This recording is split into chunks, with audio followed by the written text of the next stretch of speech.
for drawing this together. And thank you for this time. We just pray that you would be in our discussion, you guide our thoughts, and that our learning would be in line with what you want for us tonight. In Jesus' name, amen. Amen. Okay, well, last time, 2 weeks ago, we am I echoing? You know, if everyone can mute except if you're presenting or something like that, that will probably clean it up.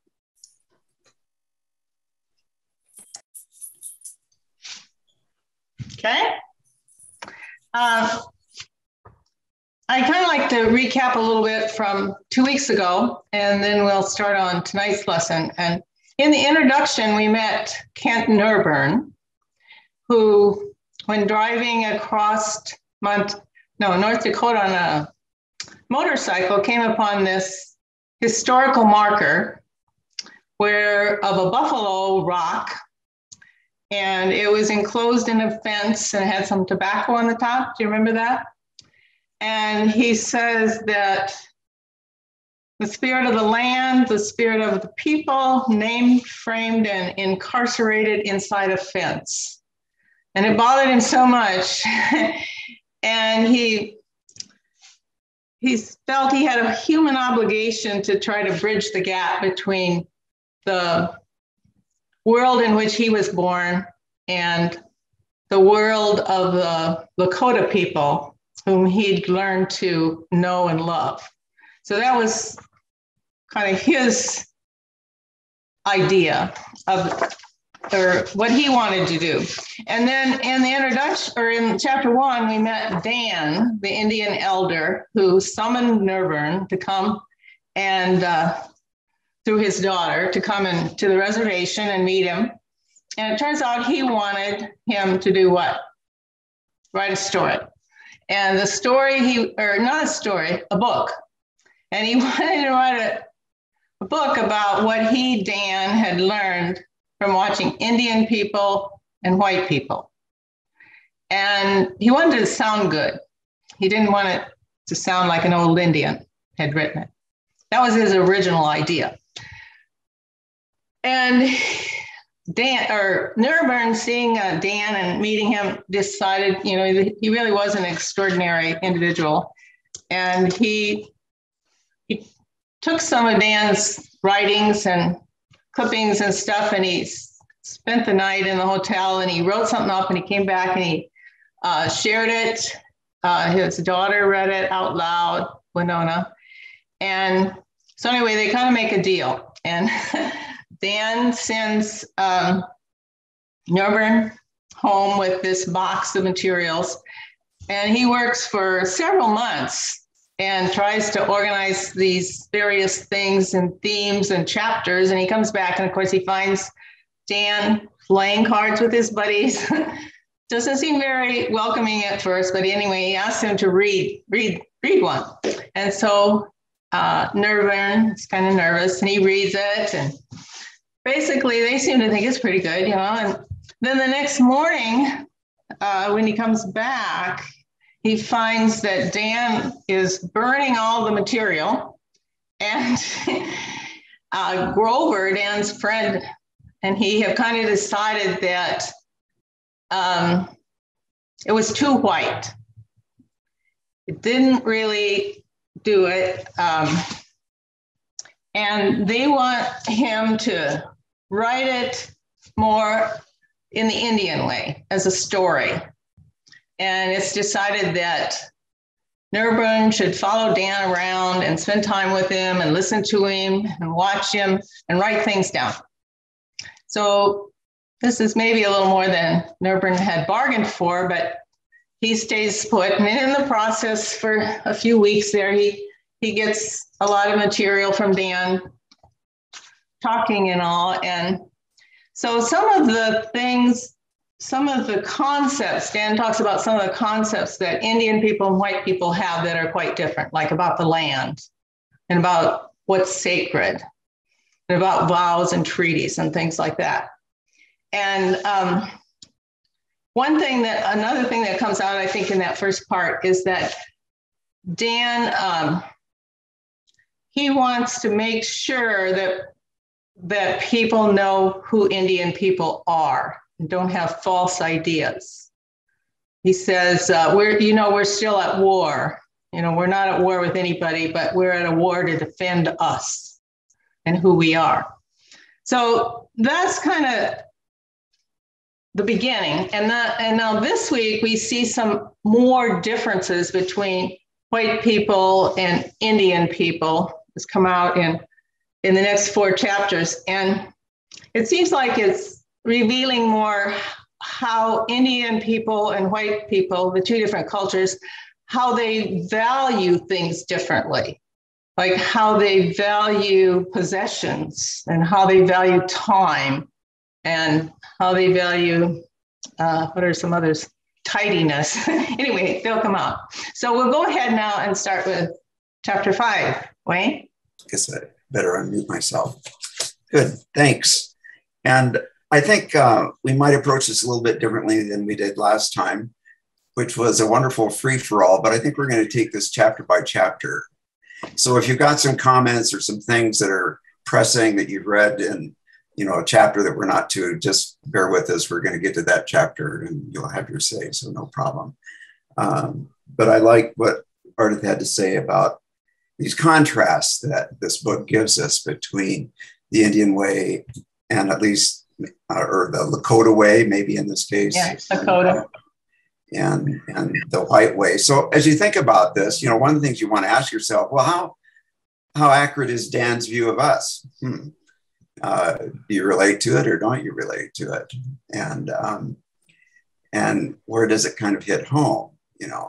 So as we look at this, chapter 5, everyone turn your hymnals to chapter 5. That'd be page 63. And this is entitled A Land of Dreams and Phantasms.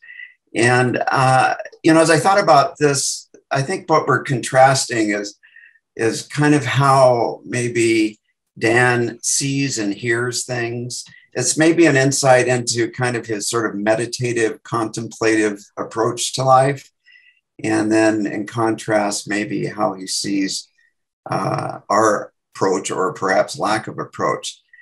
And he talks, well, it started, if you remember right, it started with this beautiful prose that Nerburn gives us about the land. He kind of gets hypnotized, if you will. He talks about the hypnotic power of the land, and he's up on the hill and he's kind of thinking about home and family. And if you recall, Dan says, you're looking farther now, Nerburn, and you're getting a lot better with silence. So somehow being out in that open space is starting to open him up. And you might consider times when that maybe the land has had kind of the same impact on you as well. You might want to share some of that. But some of the themes in here is talking about letting the land speak. And then this whole notion of watching in order to learn. That really intrigued me. We have a daughter who always kind of is scoping things out before she makes a move, but there's something to that, watching before we learn. And then he talks about white culture rewarding people for speaking up, whereas Indians only, Dan would say he only speaks when he has something to say. And we can kind of see where speaking up has gotten us in this day and age. And then that interesting concept of words as seeds. Do you remember that? Words as seeds, letting them grow in silence. Words have impact. And finally, silence is necessary to hear. Boy, silence is necessary to hear. What do we hear? In his case, it was the voices of the earth, voices of the past, voices of ancestors. But in contrast, maybe to the TV always being on, the radio always being on, the sound of traffic zooming by and so forth. So chapter 5, seeing and hearing, kind of an introduction to a contemplative lifestyle, I guess, by Dan. Any thoughts about silence or right? Be sure and unmute yourself.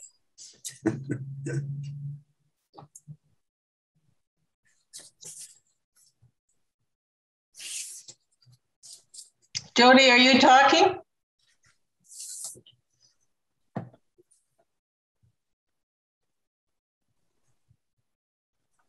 Okay, is that better? Yeah, now we can hear you.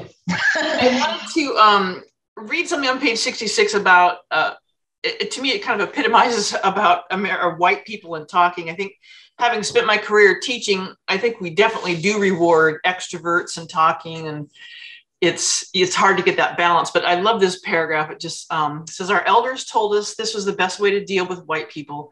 Be silent until they get nervous. Then they will start talking. They will keep talking. And if you stay silent, they will say too much. Then you will be able to see into their hearts and know what they really mean. Then you will know what to do. I thought, yeah, that's, I like that. It was embarrassing, but I liked it. Why embarrassing? Just because it's so true. I think that I've certainly found myself, if it's quiet, I'll talk, and it may not always be the good thing. But I do want to say in school too, it's we reward all sorts of extroverted behaviors. And when you're loud, it doesn't mean you're right. It just means you speak first. And I think we tend to forget that introverts might think a little longer, might have a more well-formed idea, but I think it's a balance as a teacher to make sure that you hear from not just the quiet people, but the outspoken ones who, just like in a culture too, that's quiet. And having taught in Alaska, we had to learn about Native Alaskans too, that they weren't as apt to look us in the eye and would shake their head instead of speaking, and yeah, things like that. I think there's just a lot to consider. And it makes me think of when school leadership changed to site-based management, then it was a learning curve of, or anybody in leadership, of how do you run a meeting so that the few voices don't become what you think everybody else wants or believes. And so that's a real skill, and has always stayed with me in meetings beyond probably churches. The only place I'm at meetings is that it could become of how that process occurs, and it takes time. So that's the other thing. Often we're in meetings, we're wanting them to get over with, or there's a limited amount of time, and to go through that process well takes time to listen to each other and come to that consensus or conclusion.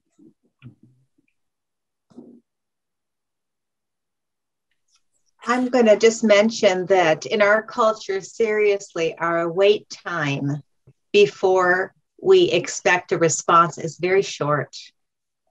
And as a teacher, I can concur with Jody about sometimes being embarrassed about that, because sometimes you try to count or whatever, don't think to count.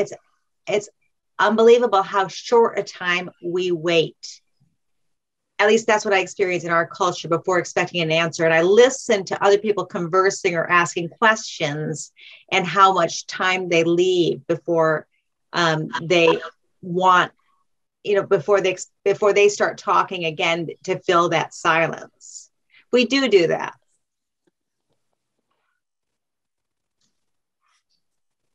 Is this a cultural thing?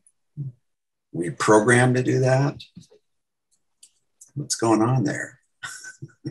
I know some people have to talk in order to think. I mean, I think that just, it helps them process. I think other people have to think before they can talk, and I'm not sure what all the cognitive issues are related there, or if it's cultural or what it is. I'm not sure. If you listen to Dan, it sounds like the silence and the ability to listen and so forth is more of a cultural thing. I don't know. Well, Matt, is this a chemical thing? It comes from them believing, so this is all generalities, is that nature was first. You learn from nature because that was what was there to learn from. And so you had to observe and see what nature was teaching you, and you were survived from your environment So it behooved you to pay attention to what the environment was telling you. And so that made sense to watch what was occurring and to learn from what it was showing you and telling you. And then the belief that the spirit is in everything, then that is also an element of learning from everything and what objects have to tell you, because spirit is in everything. So the civilization that we've created for ourselves actually distances us from this more sort of natural observation. Therefore, we're just faster because we don't appreciate maybe what is out there. We're not exposed enough to nature enough. Is that kind of what you're saying?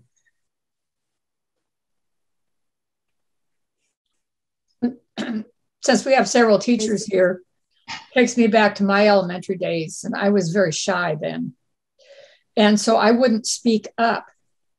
Didn't mean I didn't have an answer or a thought, but I wouldn't put my hand up and speak up. And on our report cards, there was always this area, whether or not you contributed in class. And of course, I was marked down for not contributing in class. It didn't mean I didn't know the answer or that I wasn't interested. So I appreciate this silence thing. And of course, we can relate it to waiting for guidance from the Holy Spirit. It's not going to happen in 2 minutes or 5 minutes. You know, we need to learn to be silent there. Now, let me ask, do you think we're handicapped as Christians growing up in a technological society in our inability to tolerate perhaps or enjoy silence and learning through that medium? This is your cue, Stan. I don't. Yeah, it is. Thank you, Wayne. I think there's a number of elements involved. When you have a group of people together, it seems as if what takes place isn't simply afraid of silence there, but as somebody is talking, people are not really listening to each other, but rather formulating what they want to say. And it might be totally unrelated to what's just been said. So they just pop in and say what they want to say. I think we're more narcissistic than we are afraid of silence sometimes. That is, we think we have the right to say what we want to say and when we want to say it. And that's the focus of where we're at. So I think there's a lot of different elements to it. Sure. Now, don't all speak at once, Ardith. I think there's that. I think there's also, there's different kinds of silence. Dan, he's talking about in school in that situation, but I think he's also talking about just spending time in nature and silence on your own, and Jesus would go off by himself. He had the need for silence to go off and talk to his Father. And I think you have to make a space for silence. And I think the kind of silence that they're talking about here is, cultural and not just, how we might get away as, busy white people or something like that, and, caught up in our sort of consumerism and things like that, that we would get away and have a little bit of silence, as opposed to something that's more culturally ingrained, or even as maybe as a teacher, recognizing that some students process things differently. And I think about that too, working with people in the church, they process things differently. But now you're talking about something that's culturally, kind of ingrained, and so what that means, not just in terms of talking to an individual, but what it means in this broader, intercultural dynamic.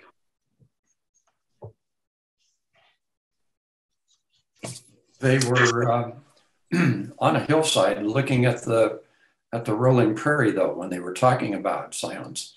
And today, an awful lot of people, if they grew up in a city, or in my case, Iowa, where all the prairie's been turned into cornfields and soybean fields, you don't have that. Also, in my case, I think my parents, especially my mother, made the effort to get us out of the cornfields and into forests and the lakes of northern Minnesota and Canada, and just gave us this as much of a varied experience in experiencing the wild as they could, and that makes a huge difference, I think, into how you're going to look at the land. I was impressed by the natives' relationship to the land, I guess, and to nature. Part of the deep identity, I would say. We probably should move on. Any more comments about this particular chapter? Anybody need a last word? Get out there in the woods. Okay. Somebody one of the things that I thought about was I worked with a number of Native American young moms and dads and just parents in general.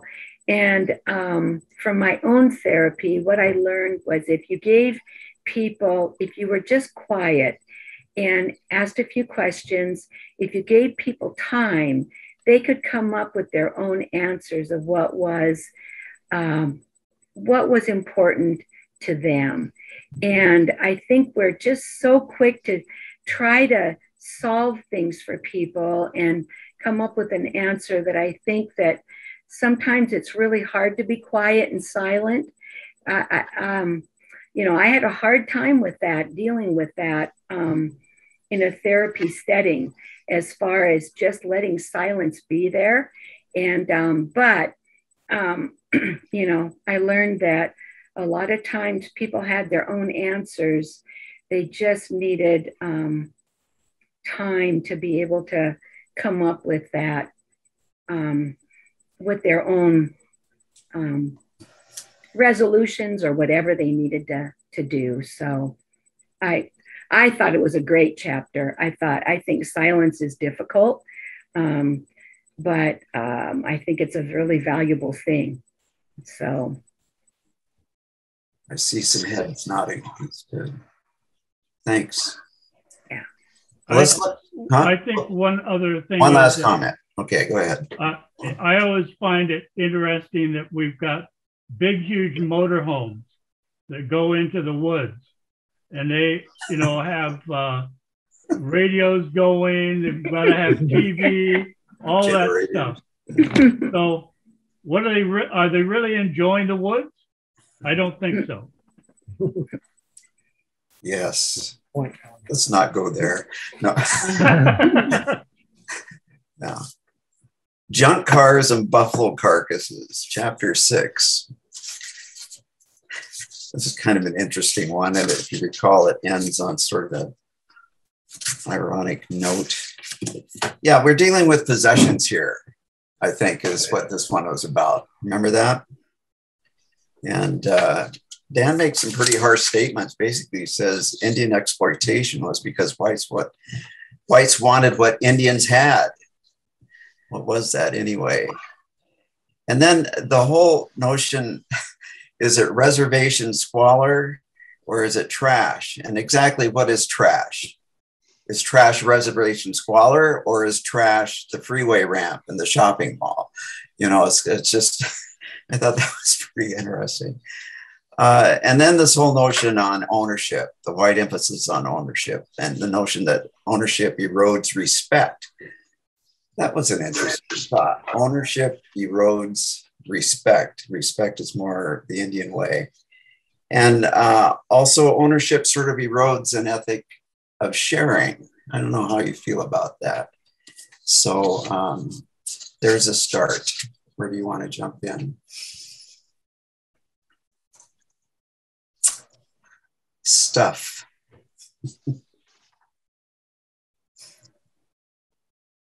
I was in South Florida for about a year, and I was out in the swamp.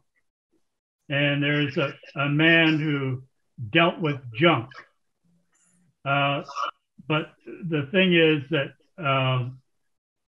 what he saw was that you could take parts from the junk and you could create new stuff or useful stuff. So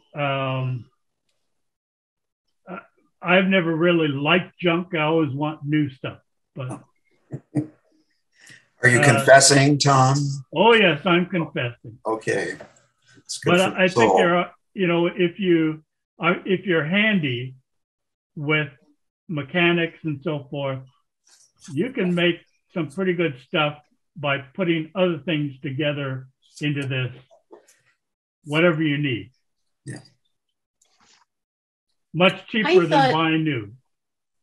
Go ahead, Martha.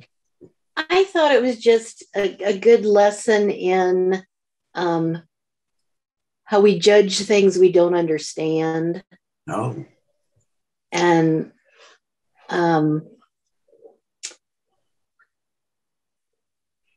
mostly that, and the difficulty in that what a lot of what I think this book represents is Dan representing, so this is at least 100 years ago he was born, right? I mean, he was 80 then, the book is 20 some years old. Okay.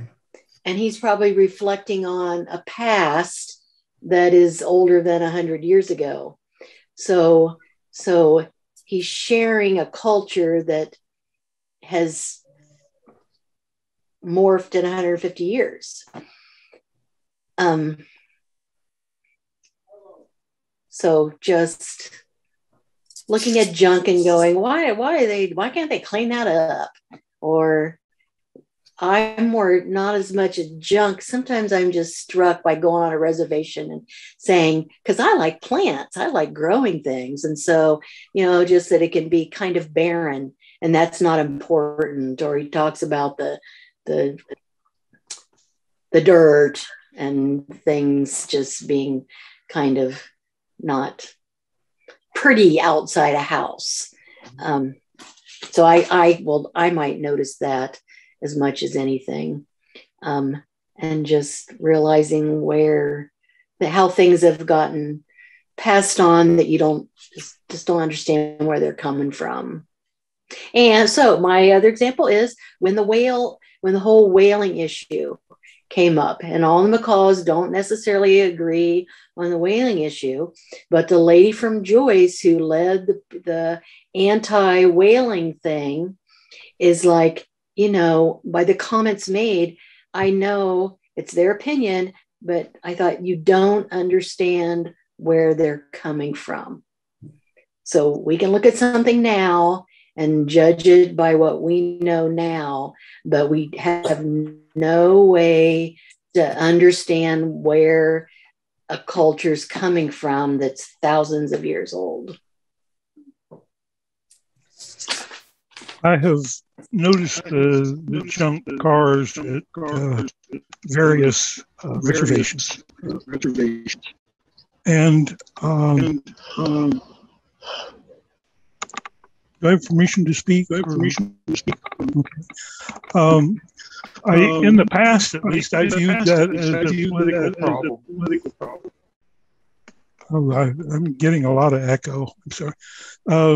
About the way that we're treating Indians and reservation Indians in particular. And it's the same complaint that I think the New Deal was getting from the country where I grew up, that we were giving too many subsidies to people that it took away their initiative.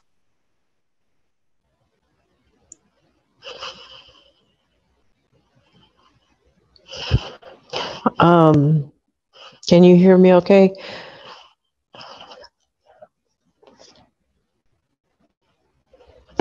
Hello? Am I? Yeah, we can hear you. Okay, sorry, I've got a really bad connection tonight, but I was struck by what I read on page 79 about that the things that Indians used to have were made out of bone or hides or things that were natural. And so if they left them, they would just deteriorate back into the earth and just sort of be composted back into the earth. But because they're being forced to live in the white people's world, and the things that they use, the cars and whatnot, they don't go back to nature. They just sit there.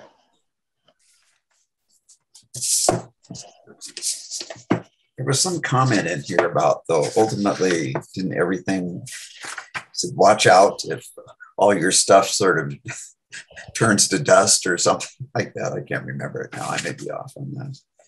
Yeah. But it's only trash if it doesn't have utility. Remember, right. The junk car, it had utility. Fatback lived in it. So it wasn't a junk car. Right. It wasn't trash. It was a doghouse, for Pete's sake. Yeah. But I got to admit that this is where my prejudice comes in, because I feel like people use excuses, any people for whatever. And I'm thinking, come on, you can, so I have to admit my prejudice about that. Well, you kind of wonder if old Dan wasn't doing a little tongue in cheek, because you remember how this chapter ends? Oh, do you remember? Was it with Grover and his house? Yeah, yes. Anal retentive Grover. Right? Right. Two exactly. Chairs Exactly. It was tiny. Reservation Indian. Reservation Indian. Yeah. And Dan just sort of chuckles, so he might have been kind of leading Nerburn on. I don't know. I'm not sure. Well, I was raised by a dad who is a carpenter, and he spent probably a full year in on a reservation called Decolonization, which is outside of Grace Harbor. And they were contracted by the state of Washington to build houses for the Native American families there. And so my dad, he would come home and he was so angry. But anyway, I listened to him a lot. But anyway, they built these houses, and then the state did not allow electricity to come into these homes, and they gave them refrigerators and ranges with electric stoves. And my dad, he was just beside himself over the fact that what the heck are they going to do with refrigerators? And so they ended up out in their yards, and they used them for all these different things. He said, well, they used them for storing all kinds of things in and stuff. And I thought it gave me a really different insight into why some of them have this stuff in their yards. I mean, it was an interesting thing for me. So I think that in some ways they got set up, by our government saying they were going to take care of them, and they gave them just so much, but they didn't give them everything that they needed to be able to be successful. So, okay. Piece of it, yeah. Isn't it also a problem? It costs money to get rid of junk. Right. I mean, is that not an issue? Is it? I always think, well, why do people just dump their car on the side of the road now? I don't know what you do with car, but I just think, or why people dump their trash. Is it just costs money to deal with your garbage, and if you're barely existing. I know a number of people like that have a couple or more junk cars, and the cost to remove them is more than what they can handle. Yeah, exactly. Well, we can always all sort of relate to this Nerburn comment. I've always been mystified by the willingness of people to live in squalor. As Martha says, you know, it's just a different way of looking at things, and we have to kind of curb ourselves at times. Wayne, yeah. Before you go off there, it seems like this chapter has two different kinds of focus. One is the squalor, if we want to call it that, of Native American, but the other is the issue of our wanting so much, and what happens to us when we want more and more and more and more. We end up having to protect this. You know, we have to protect that which we have. I don't know. I've traveled a great deal around the world, especially to countries where they don't have a whole lot. And not, like even in Mexico, people build fences and they protect what they have. But the poor are also the ones who give percentage-wise so much more than we do who are rich. They give of themselves and what they have in huge ways. So there's some things here that we need to, I guess, ask ourselves questions about. What is the place of things for us, instead of simply focusing on the issue of the tidiness of the reservation. Yeah. You're right, Stan. I look at a lot of my notes and they're more about, there's much our white value side than the Indian perspective or Native American perspective. And it said bravery was the first, generosity was the second most valued quality. And so giving was important. And that's why they didn't have things. Isn't this also where the kid's bike was there and they said, well, why did he leave the bike there? And well, he didn't need it right now, you know? And, right. Yeah. You know, somebody else could use it. So, well, and we give and share things for different reasons. And I was telling Sherry, the worship associate this week, I didn't end up using this, but you know, basically, I can't remember which scripture it is. You know, when you give to the poor, it's kind of like a loan, and you receive your reward in heaven. So it's not just about what's going on right now. It's what are you doing? Why are you doing it? What's the outcome for you? You know, and they have a different outcome than white people expect, I guess, spiritually. So, anyway.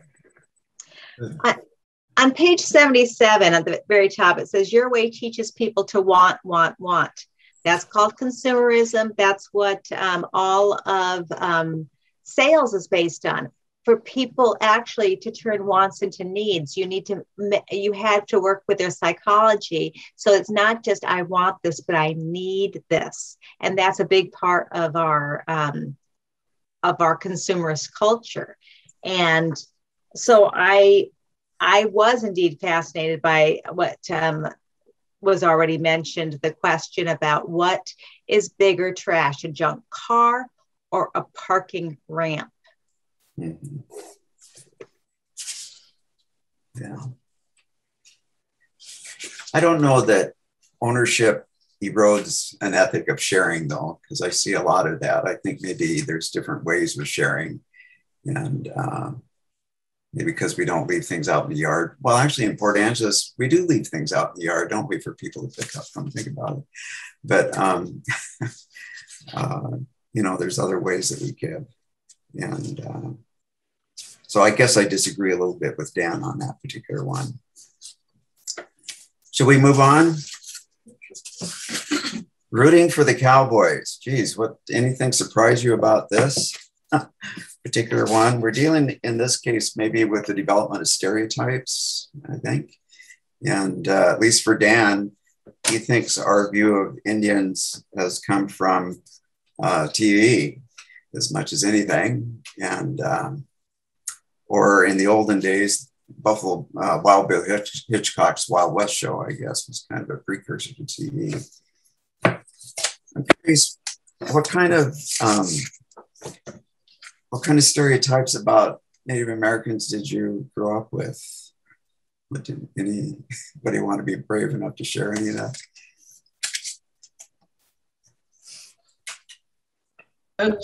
I remember a phrase that I heard a lot growing up was, sit down and shut up and stop acting like a bunch of wild Indians.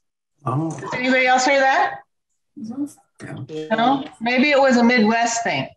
But my ed psych teacher, I guess, told me this story about how when he was teaching in northern Wisconsin, where there were Indians in the class, and all they sat down, they were real quiet, they never interacted with anybody. They sat in the back and, didn't say anything. And one time he had a split class, where he had lunch and they'd go down and smoke in the boiler room, and he was a little late getting back.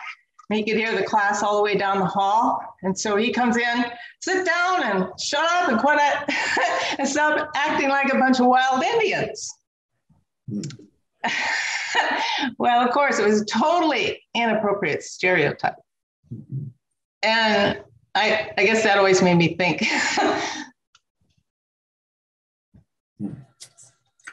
Other ones? Well, I loved the Lone Ranger. My grandpa and I shared a love of the Lone Ranger. And Tonto was always pretty quiet. He was never really the hero, but he was kind of the quiet, silent guy in the background, saving the Lone Ranger when he got in over his head, or having some sort of pearl of wisdom, that would come forth and kind of make a difference. But it was actually, I didn't think Tonto was a bad guy or out of touch with reality, but he definitely had a quiet background sort of position. Anyway. So it wasn't necessarily all bad. No, not at all. No. Sure. And in fact, you pointed out that it was pearl of wisdom, and actually Dan was talking some pieces about that in here too. I can't remember exactly what he had said, but about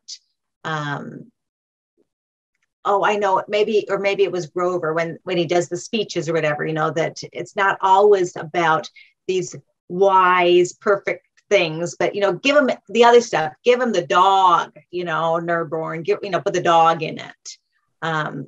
So who, whether that was Dan or Grover, I can't remember, but well, the wise Indian being a stereotype in and of itself. Yeah, exactly. Mm-hmm.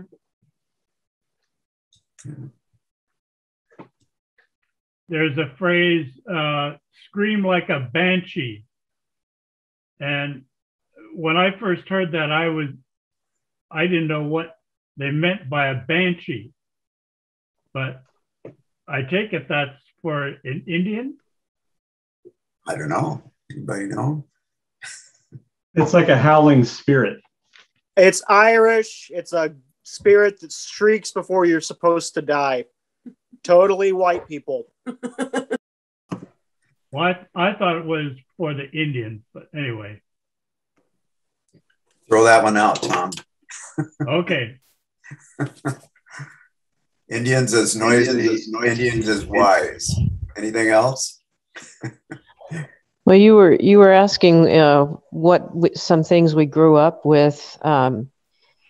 This is not a stereotype per se, but my grandmother would tell stories. I grew up in Texas, and she would tell stories, and I'm guessing they were true from when she was a kid, or I don't know exactly who all this happened to, but stories of them living way out in the country somewhere and having to hide in the cornfield because Apaches or Comanches would come and attack their homes.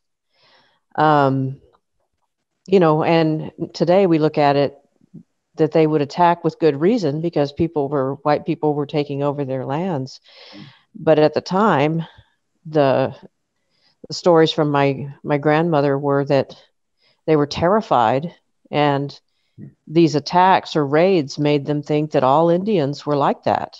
You know, I guess you could sort of see where a stereotype like that would come from. So a bad incident, yeah, kind of creates a crease in our collective consciousness. And yes. Well, I was surprised in the book when Dan was said as a child they rooted for the cowboys because the Indians, they didn't relate to these Indians at all. And I thought, oh my God, that is just amazing to me. That I mean, it was like, wow, they in the movies they would be, these little Indian boys would be rooting for the cowboys because these Indians were so bad, and they did not relate to them as like their ancestors at all. And I thought that was such an amazing thing. And then it makes me intrigued with who were they, who truly were they? I don't know. So, yeah. Hollywood. Oh, I was reading a book about the Apaches and Comanches. They were brutal. They were brutal, and I quit reading it because I couldn't stand it was too much detail, but they were brutal and cruel. Well, it's kind of scary, really. To each other Indians. What impact those images, though, those kind of Hollywood images have on all of us, and how they shape a whole culture of response to a rich and diverse people that Native Americans are. And so, yeah, I think Dan's point is well taken. He rooted for the cowboys because the vision of Indians were so stupid. There you have it. Unbelievable, apparently. Yeah.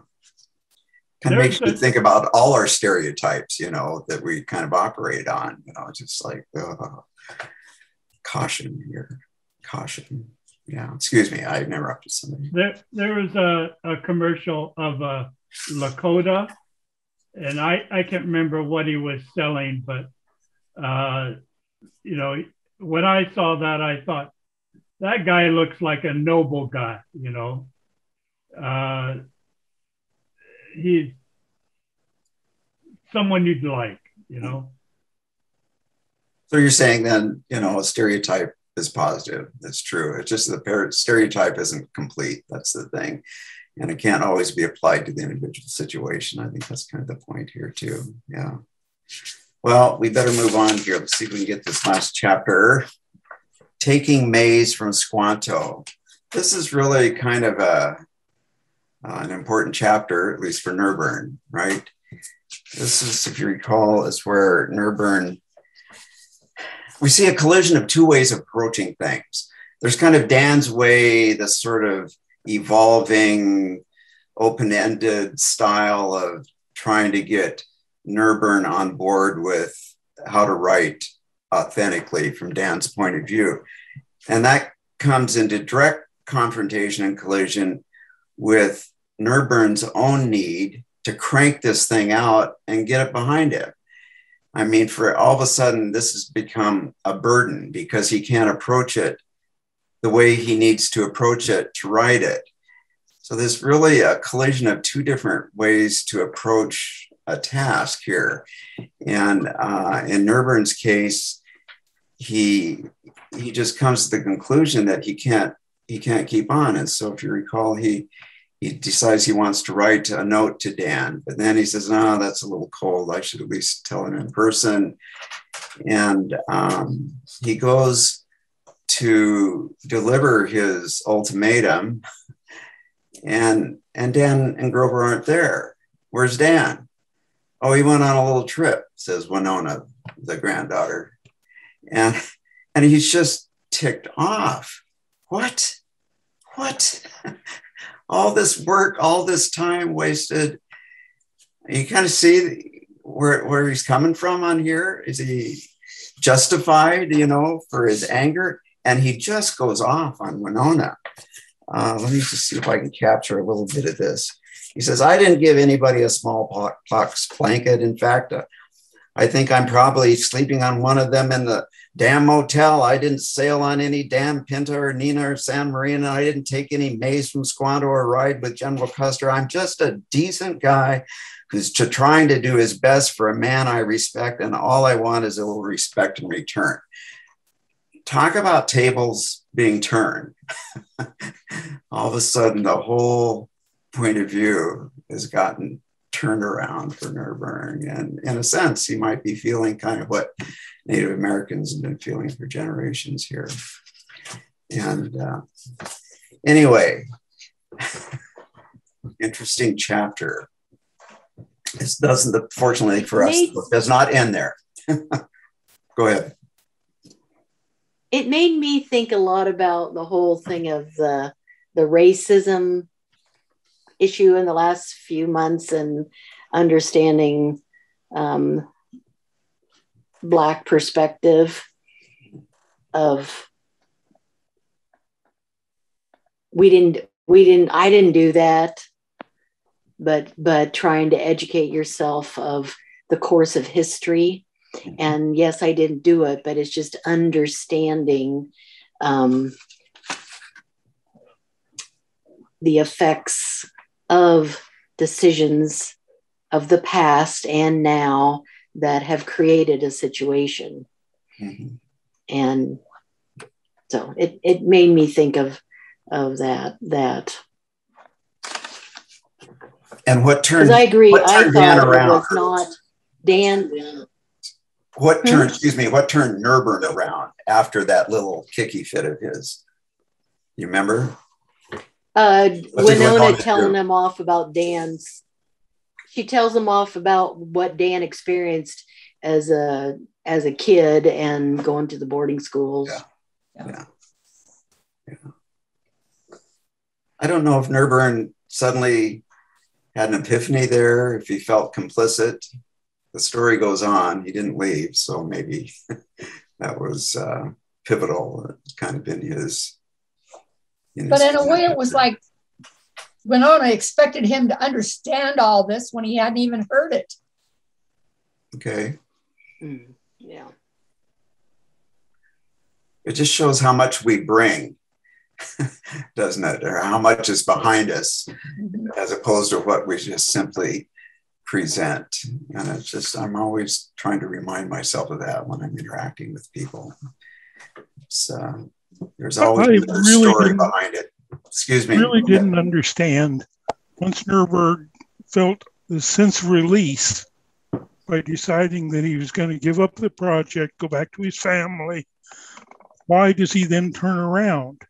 What does the hardship that Dan went through have to do with that decision? I think part of it, I don't know if any of you guys listened to the things you guys posted for the podcast, but the one about decolonization, and the woman who was speaking, and her first statement was, I want you all to know that you did not do these things, and you are not responsible for the things that are done, but you are responsible for how we go forward from here. And I feel like that phrase really captures him, because he understands that he didn't commit those crimes in the past, but when he sees on TV that these people are at a Braves game and are just acting in a completely disrespectful manner, it renews his thoughts about, well, but I have to do something about this, because even though I'm frustrated, I can see in the world where this is needed. And I think it just, to me, matched up a lot with kind of her statement at the beginning of the TED Talk. Yeah, good summary. Thanks. I would agree. Does that answer your question, John? He was sort of predisposed to finish the project. I mean, just by it doesn't sound realistic to me. It's once you decide you're going to stop, that's the time to stop. He felt a sense of release of knowing he was going to stop. He was going to go back to his family. He was not going to spend any more money on it. And I don't think he was feeling a lot of guilt one way or the other.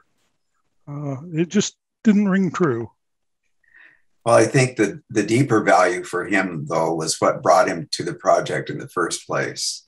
A commitment to try to provide voice. And maybe that's what overrode the temporary disgust with the whole process. I mean, we've all been involved in things that drive us crazy, and then we kind of keep going. So it seemed to me like all this silence brought this to sort of a festering head, that if he and Dan had been talking a little bit more, it wouldn't have gotten to this point where he was so disturbed by it. That's an interesting point. Kind of feel like Dan was toying with him with a lot. He felt like he was a what do you call it, a puppet on the end of a string or something like that, in a sense. Yeah. I felt like Dan thought that he needed to process these things, that he can't just give him the answer, and that you can't understand me until you feel me or you feel it some way. And I think, if I had quit my job every time I was frustrated and thought I was going to quit, I'd had 10 more jobs in my lifetime.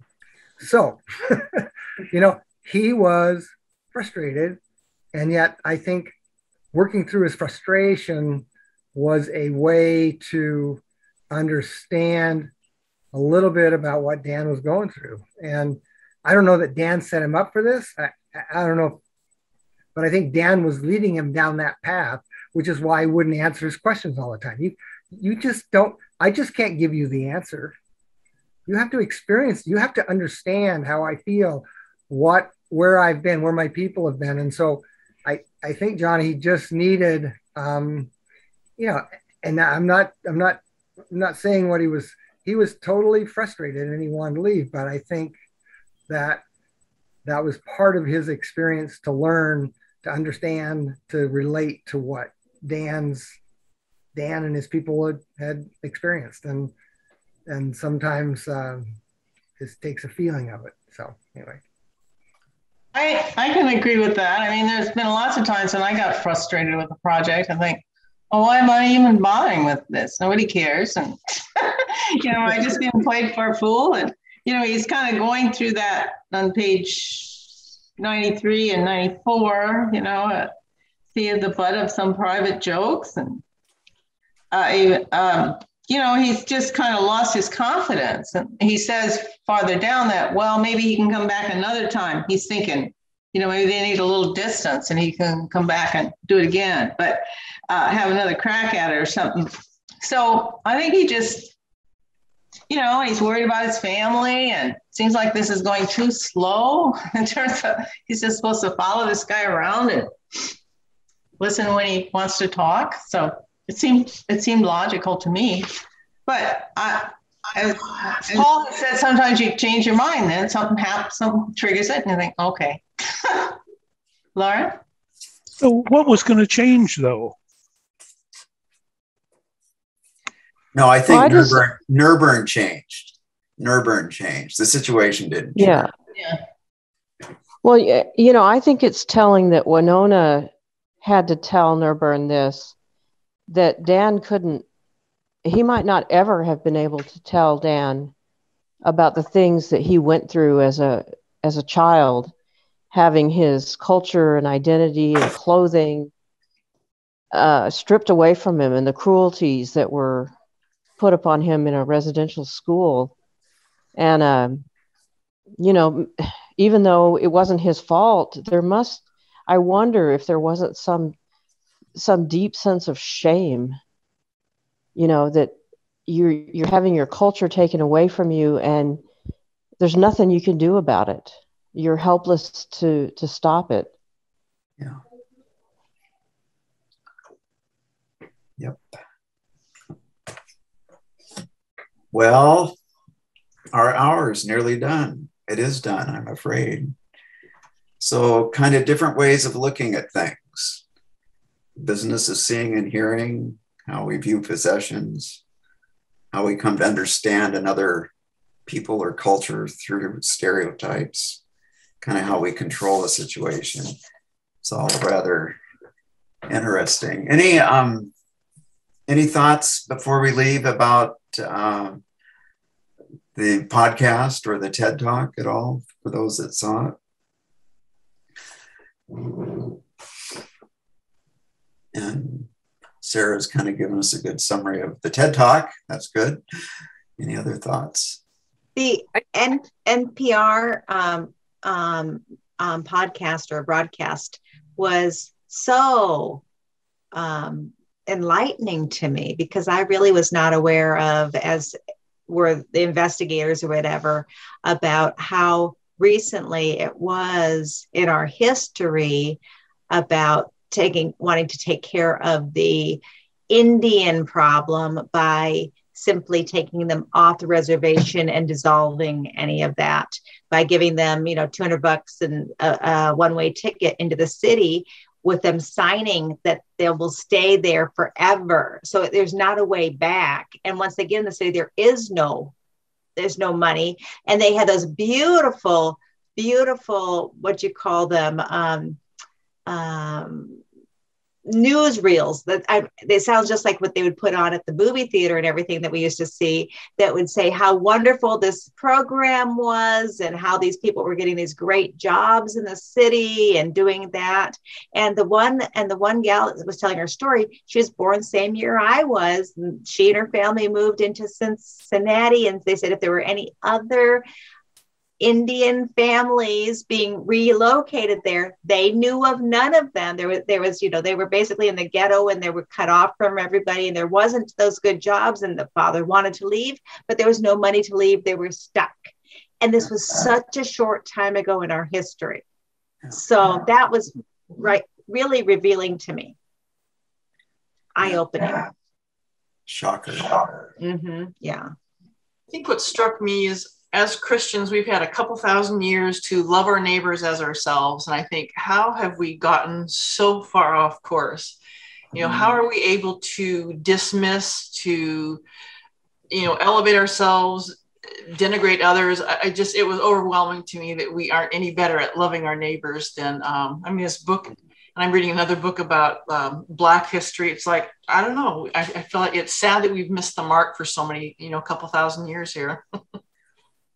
I think a lot of that has to do with us perceiving that our way of doing things is right. And so we're somehow doing a favor to somebody else by helping them come to the way that we do things. And I feel like every time the government or whatever decides to try to do something about the Indian problem, or, Black people and how they lived in cities and where they lived in cities, and it's all been, we're going to fix this problem for you, but you need to do it our way. And I think it's just, this is when you talk about like white culture and like there's this, I need to conquer and tell other people what to do, and I'm right. And like, there's just this pervasive, I need to be number one. And I think that's why colonization has happened in a lot of places in the world by a lot of European countries. It's really not healthy though, at all. It's that whole being ethnocentric. We like you say, we think we're right. And I think that's one of the refrains in the book was saying, you didn't listen to us, and all the things we were doing, we didn't ask them. We just didn't listen. So. Well, and I know this was from last time, but when they talked about, when you took our land away, you took our basically our faith away. Mm-hmm. Your religion is portable. You can take your communion wherever you want. If Christians today, if people took the churches away and started doing this stuff, there would be an uproar like nobody's business about that. And so it's just, again, to me, it's a place we have a lot of work to do. Begs the question, are we able to relate from anything other than from a position of power as a white culture? No. And, it's kind of a scary thought. Don't have an answer for that. Who wants the last word? You've done good tonight. Some of you have been silent. Anybody want to say something that didn't get to talk? Just raise your hand.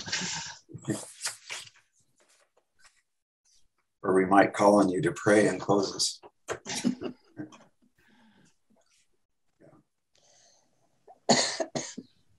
Are you wanting attention, Martha?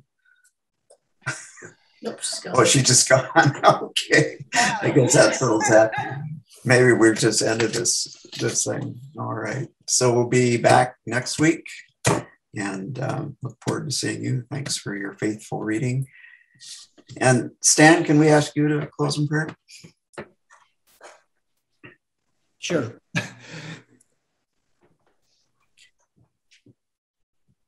Gracious God, you have created so many different people, and all of us different in many different ways. Somehow may your spirit be at work within us that we might actually listen to each other, receive each other, love each other. Help us to learn that differences are good. That's part of who you are. This trinity of ours, yours. You continue to guide us in our readings and our understanding, and touch us deep inside. Touch us not only in our mind, but in our hearts also. In your name, amen. Amen. Okay. Well, thanks. And good night. We'll see you. Thank you. Have a good week.